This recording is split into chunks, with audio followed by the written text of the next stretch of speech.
Digital music in the modern era can trace its roots back further than the common conception, even as far back as the 1800s.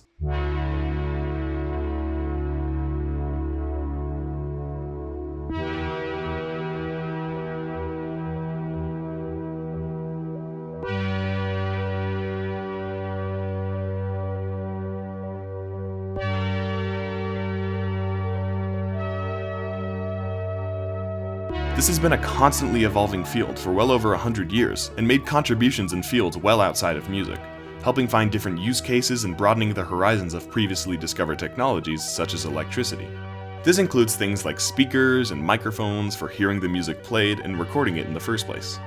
When scientists were using oscillators, they noticed the vibration could create a tone. This tone could be manipulated and folded onto itself to create a wide variety of synthesized noise. There were many setbacks in the early days of electronic music. Despite this, inventors and musicians alike took interest in this amazing discovery, and not long after electricity was discovered, undertook the task of revolutionizing music and making it into what we know and love today.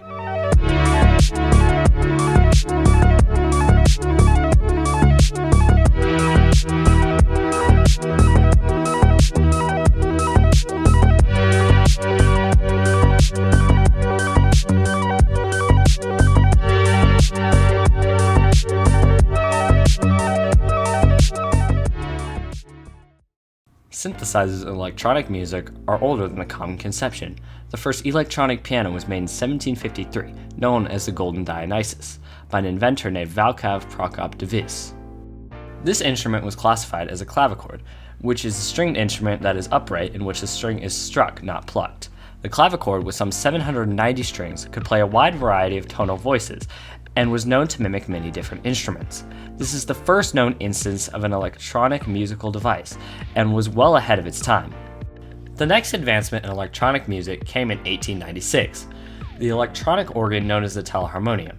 Despite speakers not being widely used until the early 20th century in radio, the teleharmonium relied on playing music through the phone lines. This instrument had 3 iterations, the teleharmonium 1, 2, and 3. This instrument was well received, but never became popular due to its immense size and weight, some 210 tons. This instrument was so big that it took up an entire room with wires, switches, and the keyboard itself. This was the problem with the early iterations of electronic music, which would not be fixed until the start of the Moog era. Robert Moog had a very specific skill set. The son of a piano teacher and an electrician, Moog was perfectly set up to make huge innovations in the synth field. Growing up taking apart radios and theremins, he got his start making theremin kits, founding his own company at 19. After meeting and talking with Herb Deutsch, they bonded over their love of electronic synthesizers and decided they wanted to change the way synths were made. At the time, synths were huge, complicated processing machines, like the RCA Mark II, which could only be operated by these abstract, convoluted punch cards. But Moog wanted an intuitive synthesizer that any musician could use, or at least figure out. And after some years of development, the Moog Modular released in 1965. The Moog Modular was different. Unlike some of its West Coast cousins, which used knobs and buttons to output the music, the Modular was controlled with a traditional piano keyboard. It was used on dozens of major musical projects, including this one small album by 4 guys from Liverpool you probably haven't heard of.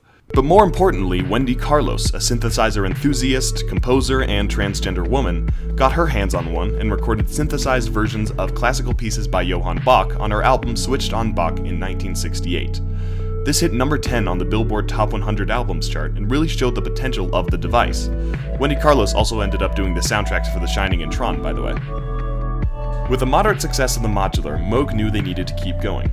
Despite the simplification of the Modular, it still wasn't his ideal universal synth. But an employee of Moog named Bill Hemsath started working on a small project, taking parts of the Modular and other synth equipment and Frankensteining them together into a much simpler and smaller chassis. Moog, though initially opposed to the idea, quickly saw the possibilities of the project and helped iterate and develop the synth released in 1970, that we now know as the Mini Moog.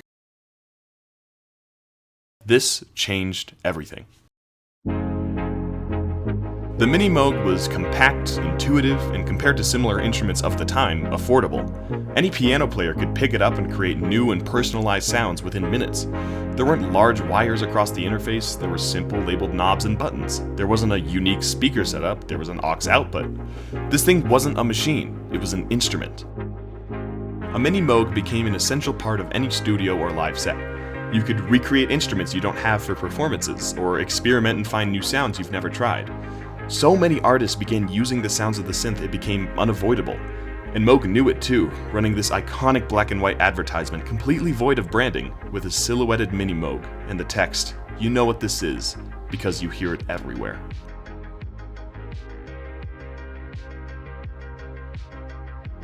However, the Mini Moog wasn't the final major innovation to come to synths, far from it. And nothing exemplifies that better than the Yamaha DX7.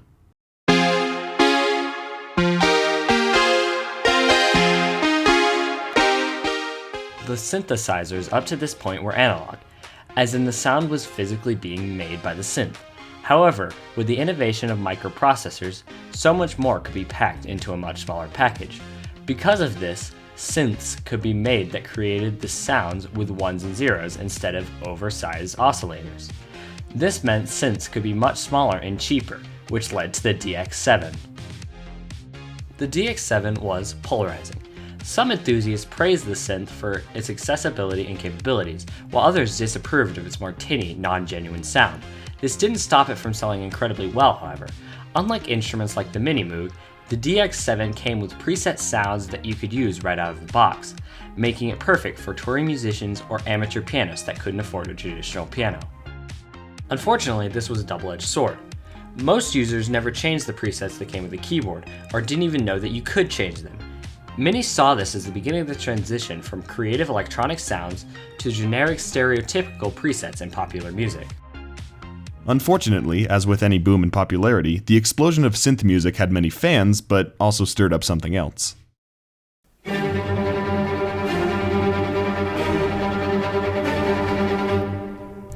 While synthesizers streamlined the way that music was written and produced, it also happened to streamline how music was performed.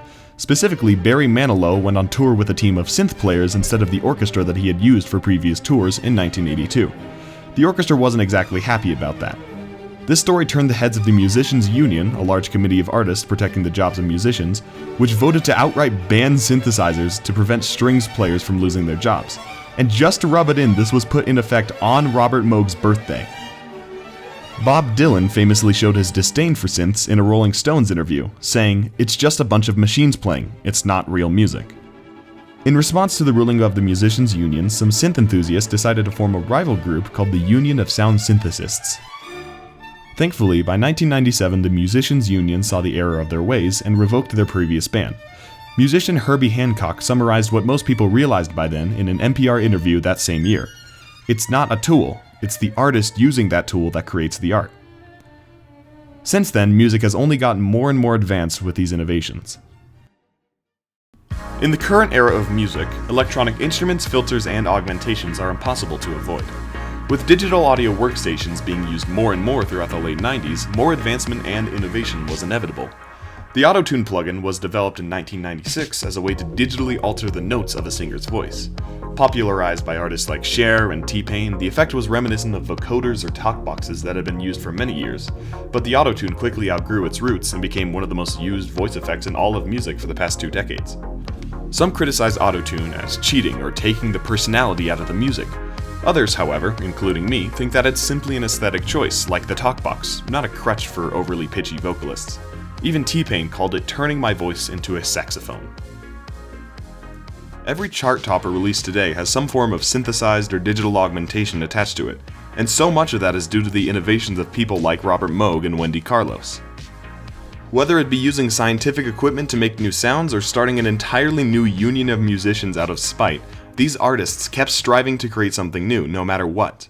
If they hadn't been constantly experimenting with new sounds and musical possibilities, who knows where the music world would be today? Despite all the setbacks and disrespect from traditional musicians, these artists pushed the medium of music forward out of pure passion for the genre. The frontier of synthesized music is one of passion, creativity, and continuous subversion of the status quo to this day. It's changed the way music is made, and it makes you wonder what possible innovation is coming to music in the future.